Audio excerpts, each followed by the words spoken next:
अरे यार असां भी पढ़ी पढ़ी थकी पिया आहियूं। अबो चवंदो आहे रोज़ स्कूल वञ।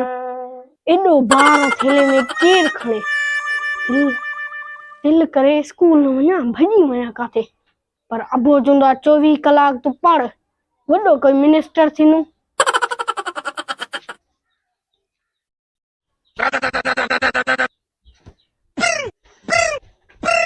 छाती पुट छाती अब मैं स्कूल न पढ़ूंगा। छो अब है दिस हे छा जो किताब आ? मुखे चोरी खबर। साइंस जो आ। हे छा जो आ? मैथ जो। ऐं हे छा जो आ? सिंधी जो आ, सिंधी जो। हे असां छा जाणू, असां को पढ़ियल आहियूं छा? हे इंग्लिश जो आ।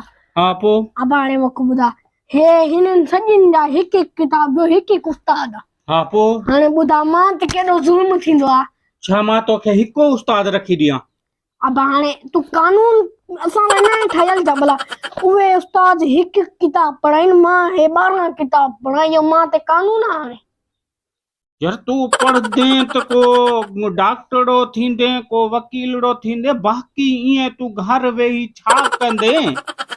खबर मां वॾो को मिनिस्टर थींदुमि। अड़े छोरा पढ़दे त मिनिस्टर थींदे ना। इहे बाक़ी मां जे पेटूं जेको मिनिस्टर थी आया छा हिननि पढ़ियो लिखियो?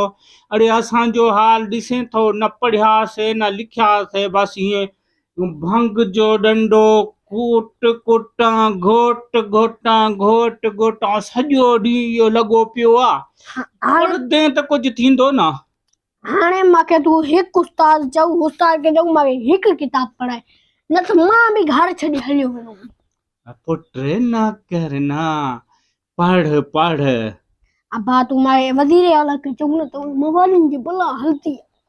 मां सुणियो न पुलिस वारनि ते छोरा मवालियुनि जी घर में नथी हले त ओॾी काॾूं हलंदी?